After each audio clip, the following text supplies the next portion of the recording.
1,000? We're not getting any oxygen. We have the terrain alarm. Even our aero crew 603. We are in an emergency. Mayday Catastrofes Aereas. Esta es una historia verdadera. Las reconstrucciones están basadas en grabaciones de voces de la cabina de mando y narraciones de testigos presenciales.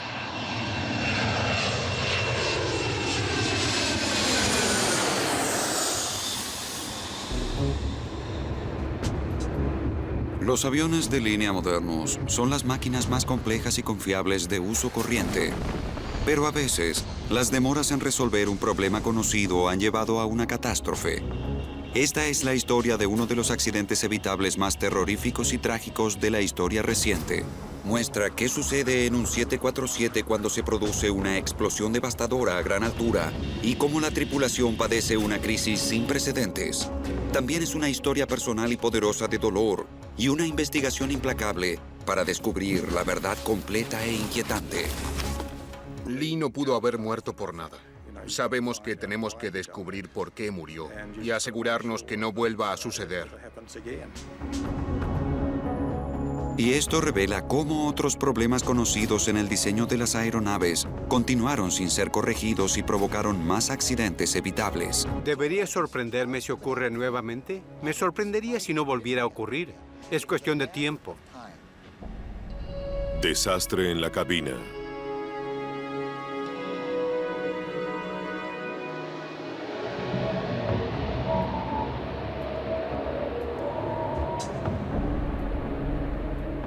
Uno de los casos más horrorosos de un defecto de diseño conocido que ha sido ignorado por años, finalmente se manifestó en un 747 de United Airlines desde Honolulu a Auckland, Nueva Zelanda. Cuando el vuelo 811 se preparó para despegar, nadie a bordo pensó que habría una seria deficiencia en la aeronave, pero la tripulación estaba preocupada por otra tragedia reciente. Sufríamos los efectos de Lockerbie. Y yo había dado instrucciones a la tripulación de estar particularmente atentos porque era un vuelo directo desde Los Ángeles a Nueva Zelanda. Por eso, en mis instrucciones previas al vuelo, les pedí que se aseguraran de haber controlado cualquier equipaje que pareciera sospechoso o algo parecido, porque queríamos ser cautelosos.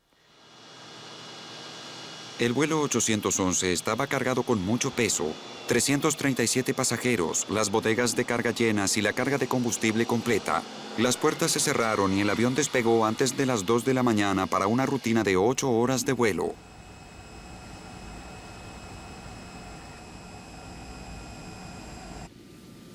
Nos íbamos de vacaciones a Nueva Zelanda, a un lugar que pensamos realmente que era interesante. Nos contaron lo hermoso que era, por lo que era una especie de sueño hecho realidad. Estaba sentado en lo que llamaban la cubierta superior.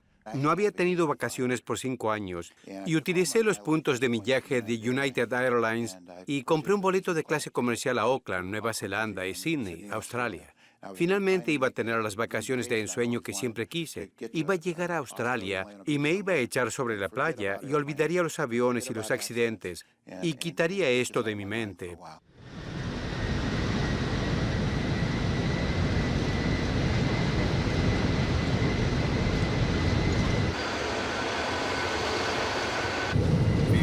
En la cabina de pilotaje estaba el experto capitán Dave Cronin, 2 meses antes de su retiro.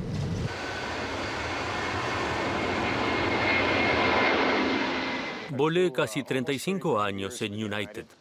Tengo más de 30.000 horas de vuelo en casi todo, tanto militar como civil.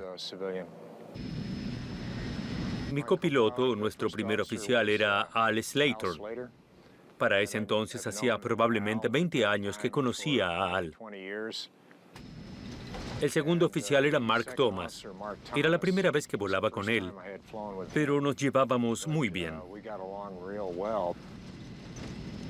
Diles que podemos alcanzar 33. Bien.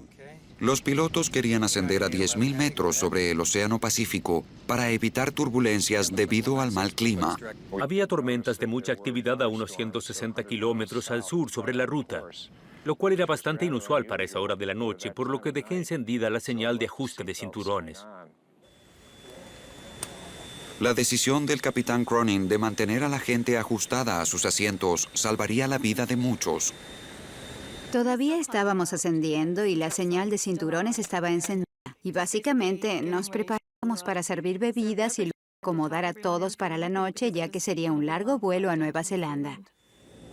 Bien, diles que vamos a desviarnos a la izquierda. Centro de control, vamos a desviarnos del mal clima. Será hacia la izquierda del curso. A unos 160 kilómetros de Honolulu, mientras el vuelo 811 ascendía a 7.000 metros, iba a ocurrir un grave desperfecto. Había una enorme diferencia de presión de aire entre el interior y el exterior de la aeronave.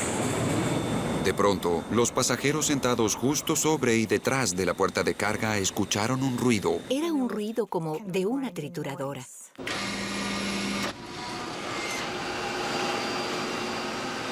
Escuché como un golpe. Y un segundo después, todo era un verdadero infierno.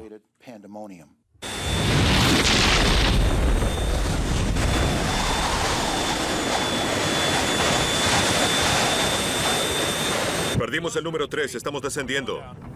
Perdimos el motor número 3. Descendemos rápidamente. Regresamos. Lo próximo que sé es que me encontraba en la caja de escalera, colgando sobre los peldaños.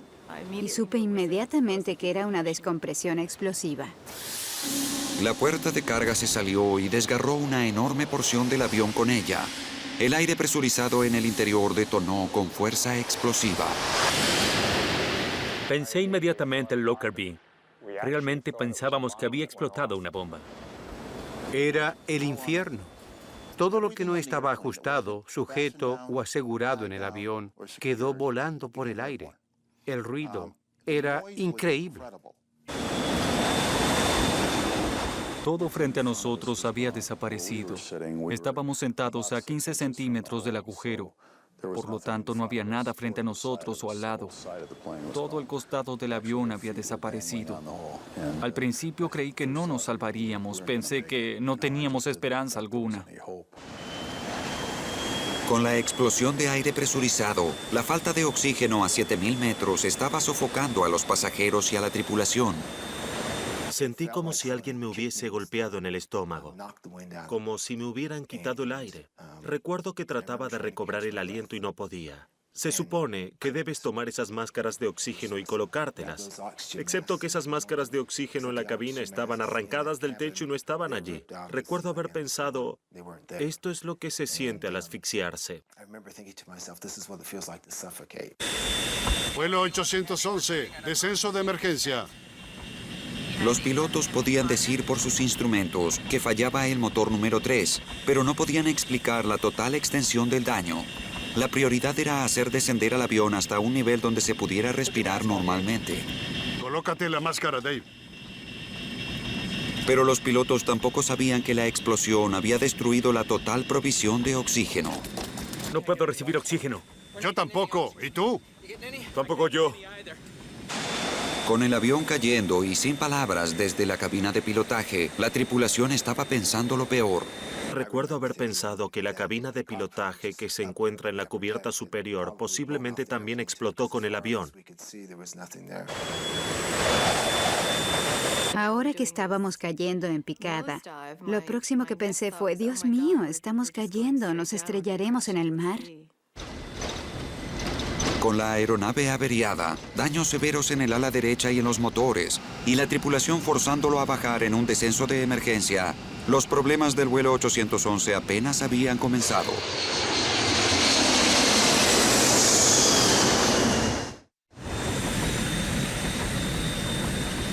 Dos minutos después de la descompresión explosiva, el vuelo 811 estaba bajando rápidamente a 4.500 metros para alcanzar aire respirable. Unidad 811, fije su altura ahora. Vuelo 811 cargado, estamos en 4.700 metros. Unidad 811, comprendido. Voló una puerta. Díganle a los auxiliares de vuelo que estén preparados para una evacuación.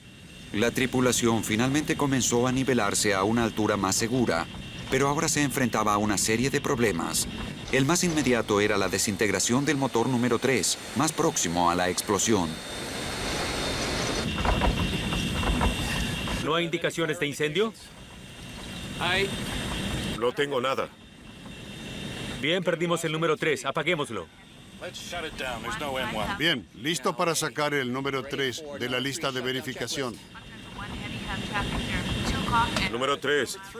Antes de apagar al número 3, el generador salió de funcionamiento. Parece correcto probar ahora.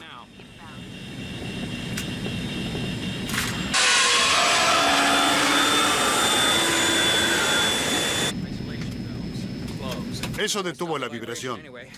Descarga de combustible. La bomba principal está encendida. Vuelo 811. Necesito el equipo alistado. Alistado, comprendido. Tenemos un problema de control. A la central, válvulas encendidas. Descarguen combustible. Estoy descargando. Una azafata fue gravemente herida por un resto de la aeronave. Cuando Laura Brendlinger la ayudó, vio claramente la total gravedad de la situación. Cuando la sostenía en mis brazos, miré hacia arriba y mientras lo hacía, fue la primera vez que vi este tremendo agujero al costado de la aeronave, que era un vacío, y los asientos no estaban. Habíamos perdido pasajeros. 5 filas de asientos volaron con la descompresión, matando a 9 pasajeros.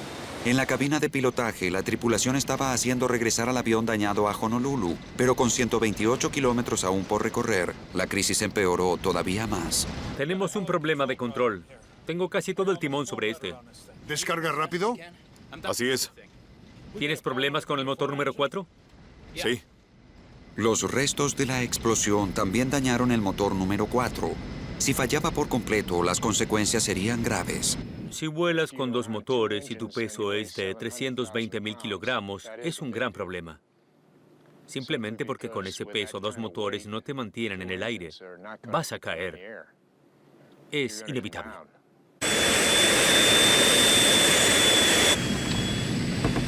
¿Puedes mantenerlo? Lo intentaré. Perdemos altura. Lo sé. Central, ¿nos tienen en vista? Sí, señor, los tengo en radar. Hemos perdido el motor número 3 y no tenemos toda la potencia en el número 4. No podemos mantener la altura en este momento. Descargamos combustible. 811 cargado, comprendido.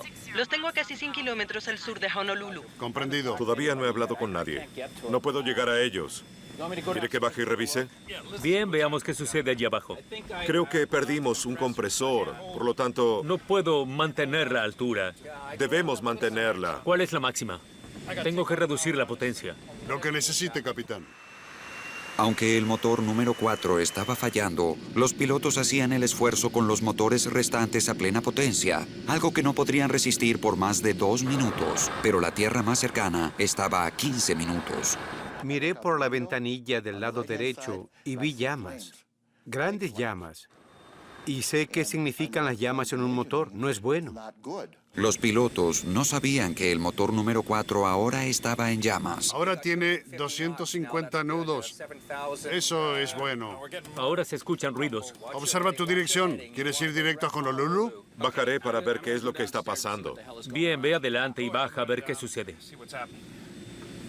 Vi al ingeniero de vuelo descender por la caja de la escalera. Y cuando lo vi, mi alivio fue, oh, mi Dios, están vivos todos. Y fue un enorme sentimiento de alivio para mí. Vio el agujero y se volvió blanco como un papel. Y yo le grité, por favor, haz que bajemos.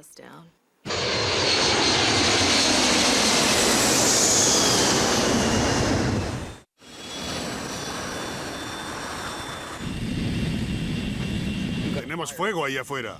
Oh, sí. Tenemos fuego en el motor número 4. Procede. Apaga el motor. No podremos mantener esta altura con 2 motores.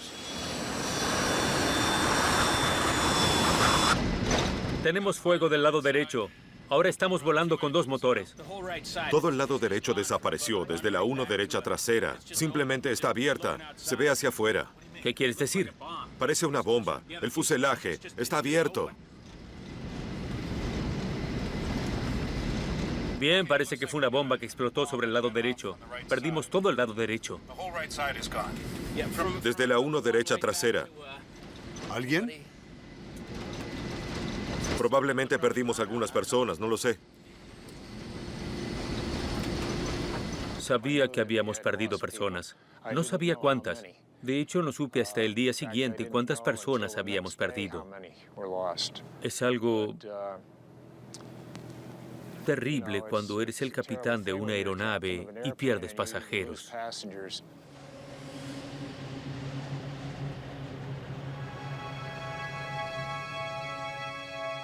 Lee Campbell volaba de regreso a casa. Estaba sentado en la fila 8, justo frente a la puerta de carga. Me desperté sobresaltada porque había visto a Lee de pie junto a mi cama, solo con una chaqueta gris sobre su brazo y una pequeña sonrisa en su rostro. Por supuesto que cuando me desperté desapareció, no estaba allí. Y cuando despertamos en la mañana, lo comentamos. Dije que era extraño, era un sueño tan real. Lee estaba de pie allí. Y entonces escuchamos la radio y las primeras noticias eran que hubo un problema con una aeronave de United. Y yo dije que era Lee. Ese es el avión de Lee. Y mi sangre se enfrió. Supe que estaba muerto desde ese momento.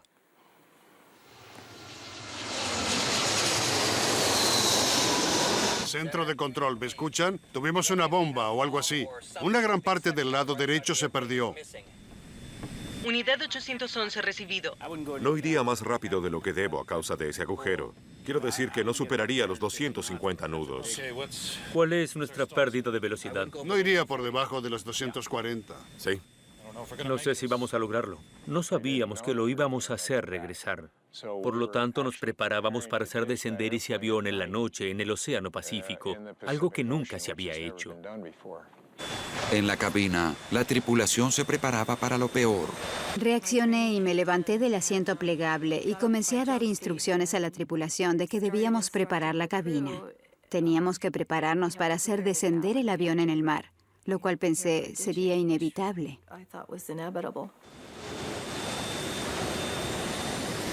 Recuerdo estar poniéndonos los chalecos salvavidas y pensar, no estoy seguro de que esto importe, porque cuando choquemos contra el agua, solo imagino que el avión se va a partir. Sabía que si nos estrellábamos contra el agua sería como hacerlo contra el suelo, y si había algún sobreviviente, serían pocos.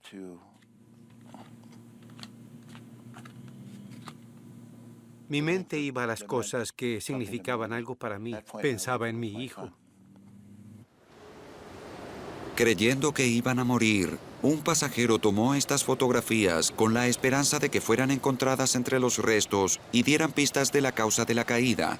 Durante 15 minutos el avión perdió altura. A los 1.200 metros, el primer rastro de esperanza. Después de un tiempo imponderable, recuerdo, uno de los pasajeros comenzó a señalar por una de las ventanillas del lado derecho. Todos miramos y lo que podíamos ver a través de esta pequeña ventanilla fue un punto de luz y otro punto de luz y otro más, y pronto pudimos divisar una línea costera. Bien, veo luces ahí. Bien. Bien, estamos a 1.200 metros, a 34 kilómetros. Vamos bien. Pero el peligro estaba lejos de ser superado. En el aeropuerto de Honolulu se declaró la emergencia. Todas las otras aeronaves fueron desviadas y los servicios de rescate se prepararon para el aterrizaje violento de un avión de línea completamente cargado. ¿Quieres darme algunas velocidades? 150 con los dos motores. Unidad 811, necesito personas a bordo. Bien, personas a bordo. 160 es el mínimo. Vuelo 811 completo. No sé cuántas personas hay a bordo. 200 y no tengo los papeles frente a mí. Estamos demasiado ocupados ahora, 200 y algo. 6 minutos del aeropuerto. La tripulación tenía que disminuir la velocidad del avión para aterrizar, pero el resultado no podía saberse. ¿Qué sucederá cuando comencemos a volar con los alerones y el tren de aterrizaje? ¿Vamos a aterrizar en el aeropuerto, en el agua o en el centro de Honolulu?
Los motores número 3 y 4... 2 meses después del accidente del vuelo 811, cuando la Junta Nacional de Seguridad en el Transporte, o NTSB, mantuvo audiencias preliminares, los Campbell se aseguraron de estar presentes. Pero pronto se sintieron frustrados. La NTSB tardaría meses en terminar su informe. Seguramente no íbamos a dejar que la NTSB diera los resultados. Íbamos a continuar, y cuando terminaron las audiencias nos dijeron que podíamos tomar lo que quisiéramos de la mesa de prensa. Susan caminó hasta la primera mesa y dijo, hay una buena cantidad de información aquí. Y tomó una caja y cargó todos los documentos que pudimos encontrar allí. Kevin es una persona muy honesta, lo sé. Pero nos estamos llevando algo que no nos dijeron específicamente que podíamos llevar. Y estábamos dirigiéndonos hacia la puerta cuando justo llegaba la NTSB con una carretilla para llevarse todos los documentos. Así salimos por la puerta, nos subimos a un taxi y nos fuimos. Nos dimos cuenta rápidamente de que teníamos una buena cantidad de documentos, con muchas cosas que no se revelaron al público. Estábamos capacitados para comenzar nuestra investigación. Los documentos no publicados revelaron una serie de problemas inquietantes con la puerta de carga delantera, que se remonta a su diseño original. En lugar de una puerta que se inserta en su marco cuando se presuriza la aeronave, Boeing optó por una puerta que se abre hacia afuera. Eso permitía un mayor espacio para la carga, pero no resultaba segura como el otro diseño. Por lo tanto, Boeing fabricó lo que creían era un mecanismo de cierre infalible. Lo que hacen es incorporar redundancias múltiples para asegurarse de que la puerta esté correctamente cerrada y no se abra. Se incorpora esto hasta el punto en que es extremadamente improbable que la puerta alguna vez se abra. Entonces, ¿qué funcionó mal en el vuelo 811? Los Campbell pronto descubrieron que el problema estaba en el diseño del mecanismo de cierre. Para cerrar la puerta de carga del 747, unos motores eléctricos hacen girar cerrojos en forma de C alrededor de pasadores en el marco de la puerta.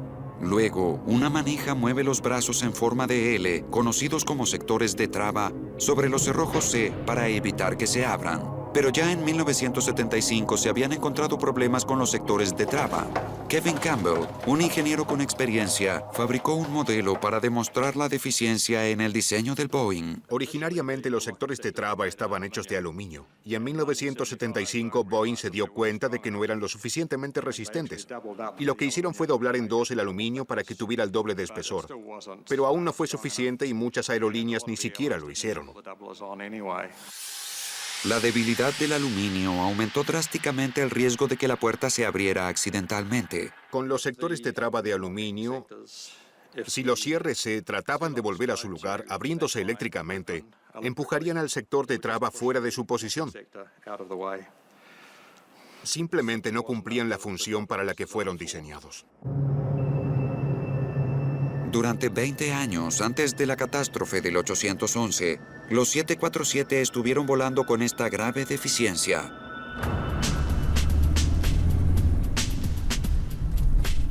Los Campbell se preguntaban qué más quedaba por revelar. Redoblaron los esfuerzos en descubrir toda la verdad detrás del accidente que mató a su hijo. Adquirimos un automóvil y partimos a los Estados Unidos para ver a la mayor cantidad de gente involucrada en el accidente. Comenzamos en Seattle. Cruzamos Chicago directo a Washington, D.C. Seguimos a Kentucky, a Miami y después de San Diego volvimos a Seattle. Y eso fue solo un viaje. Los Campbell pronto descubrieron que un incidente horriblemente similar al del vuelo 811 dio claras advertencias del peligro en la puerta de carga.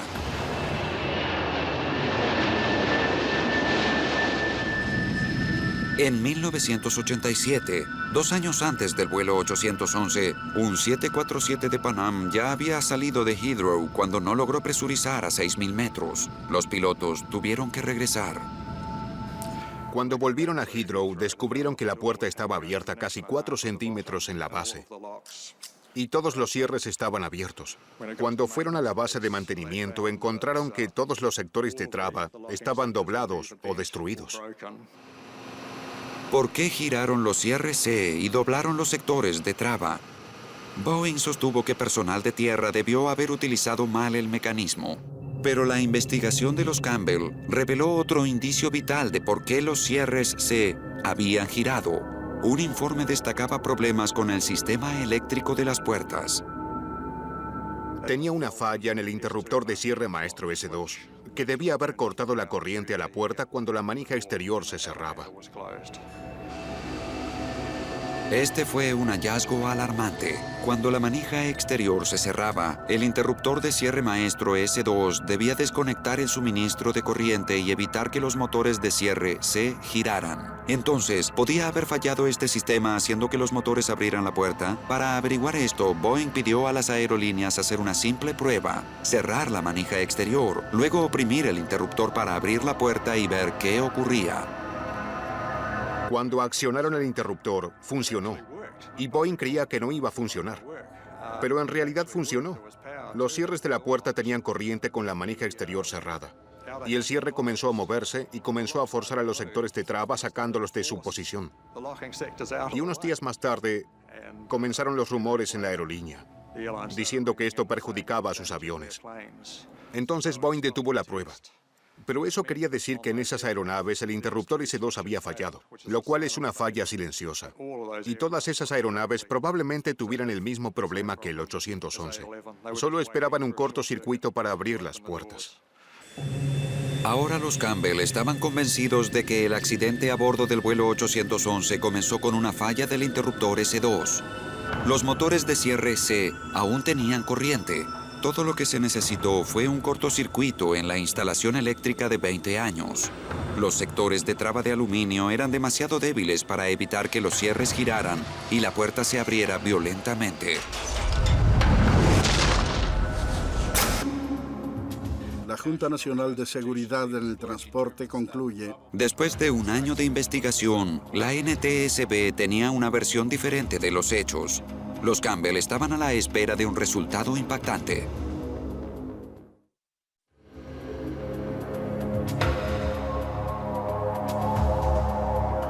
Después de aguardar un año para el informe oficial, Kevin y Susan Campbell esperaban que coincidiera con su teoría de lo que había provocado el accidente del vuelo 811. Presumía que el informe diría que se debió a un mal funcionamiento. Y nos dejaron perplejos cuando dijeron que la puerta no había sido bien cerrada. Para los Campbell, la explicación incorrecta y la omisión de mencionar problemas eléctricos no fue suficiente. Volvieron a investigar el accidente en el vuelo 811 y pronto encontraron pruebas inquietantes de cómo podía y debía haberse evitado.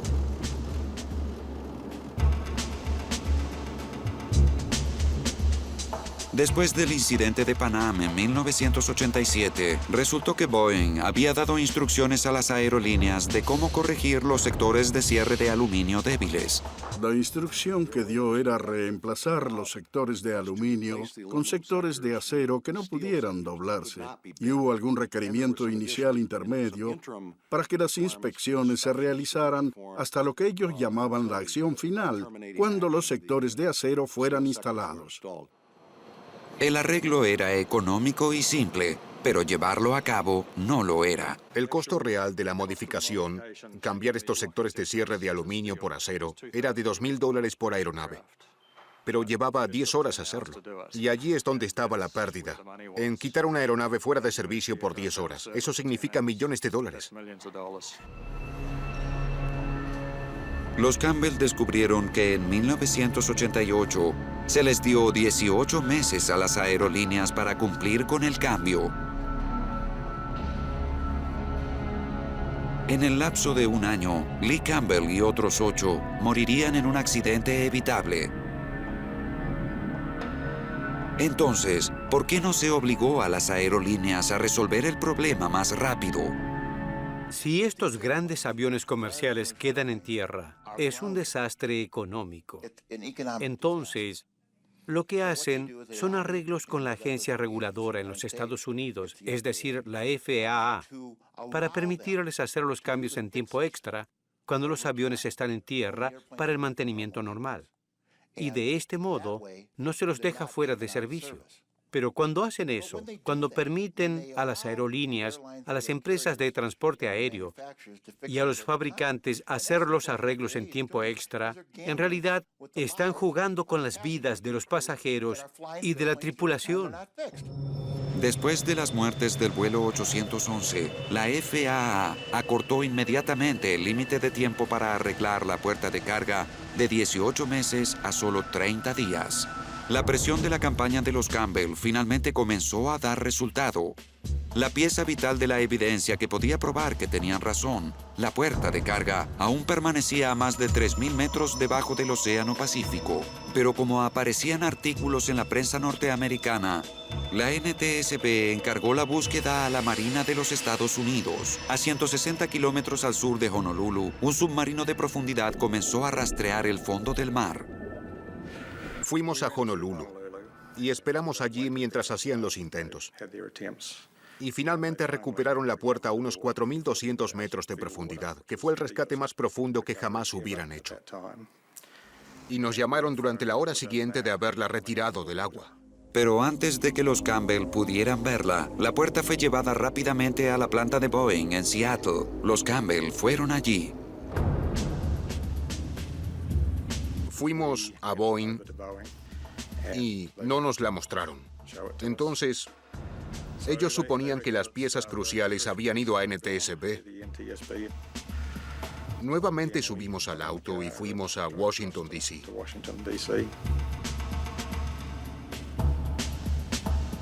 Llegamos a la oficina de Ron Schlitt. Y Ron miró su reloj y dijo, les puedo dar 5 minutos. Así que 3 horas más tarde teníamos las piezas que fueron recuperadas en nuestro poder y reconocieron que estábamos en lo correcto. Era un mal funcionamiento eléctrico. Finalmente, la NTSB publicó un informe corregido que coincidía con la versión de los Campbell. Había una falla inadvertida del interruptor o de la instalación eléctrica que provocó que la puerta se abriera sola. Es agradable cuando otra gente sabe que estás en lo cierto, y lo estabas desde el principio, y que el apoyo que te dieron fue reivindicado. Los Campbell gastaron miles de dólares de su propio dinero en la campaña.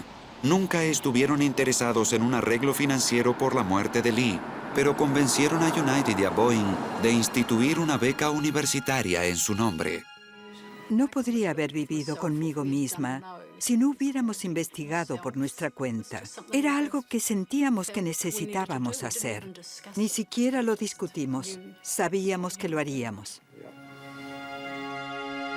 Pero a pesar de campañas públicas como la de los Campbell, se teme que la industria aeronáutica no aprendió la lección del vuelo 811. Las agencias reguladoras tienen una doble responsabilidad. Una es ayudar a la aviación y la otra es la seguridad. Y cuando se llega al punto donde se miden el aspecto económico y la seguridad aérea, piensan más en el lado económico que en el de la seguridad.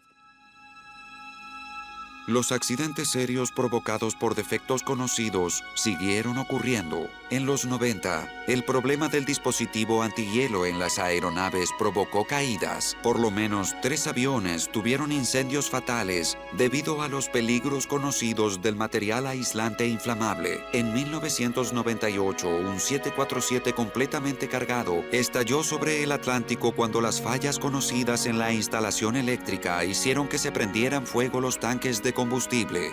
Pero la industria de la aviación continúa sin equilibrar las ganancias y la prevención. Y la industria dice que reemplazar toda la instalación eléctrica dejaría a todos estos aviones en tierra y sería astronómicamente costoso. Un accidente cada 5 o 10 años, 200 o 300 personas, es el costo de hacer negocios. Y ese es un gran análisis económico, salvo que tu madre o tu hijo estén a bordo y pueden llegar a pagar el precio con sus vidas para beneficio de las empresas.